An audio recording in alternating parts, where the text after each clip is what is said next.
Hello friends मु सुधिस्मा आपण मानक स्वागत करुच्ची मोर यूट्यूब चैनल स्वीटिश किचन को। तो फ्रेंड्स चलतु आज आम प्रस्तुत करवा गोटा पोटल रसा।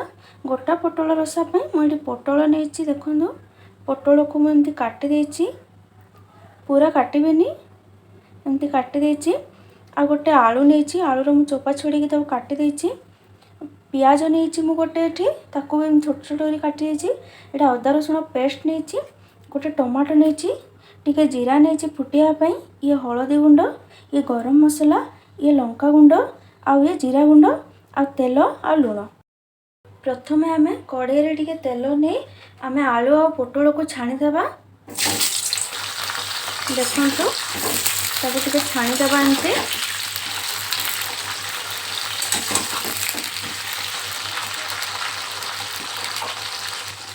एबे याको 5 मिनिट ताई घोड़े देबा। चलंतु देखिबा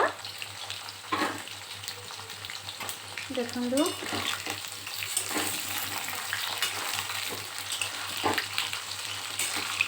पोटल हमर टिके टिके सिझी आसलानी आपण गैस हाई करके याको छाणीबे। याको एबे आमे आउ 5 मिनिट घोड़े देबा।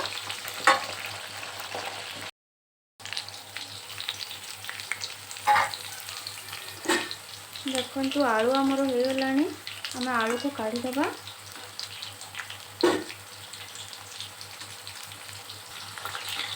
पोटल भी आमर देखंतु हो गलानी एबे आम पोटल को भी काढ़ीदेबा कड़ाई रो। देखंतु आलू पोटल को मुझे काढ़ी देछि तेल रो।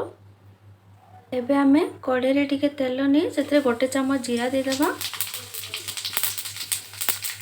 सेथिरे एबे मु पियाज को दे दोछि। पियाज आमर भाजी गलानी एबे हम इथे अदा रसुण पेस्ट को दे देबा।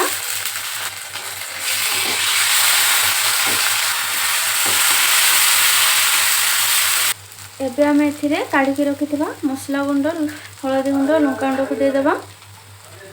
एबे इथे टिके पानी दे देबा। एबे इथे टिके लूण दे देबा।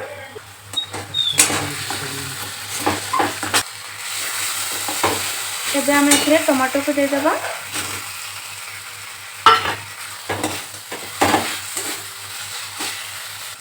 आउ टिके पानी दे देबा।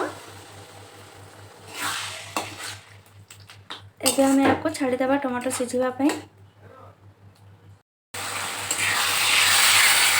टमाटो हमर सिझी गलानी एबे हम इथे आलू पोटल जो छाणी के रखिथिले ताको दे देबा।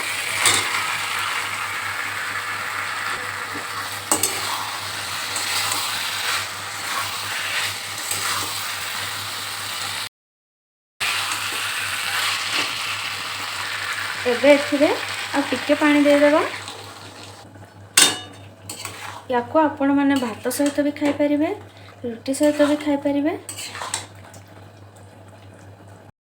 आलू पोटल सिझिबा पई एबे याको हमें आउ 5 मिनिट घोड़े देबा।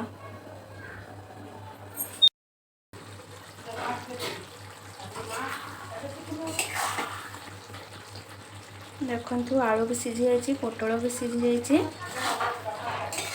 एबे हमें गैस को बंद कर देबा।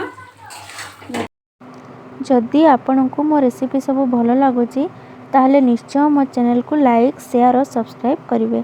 Thank you.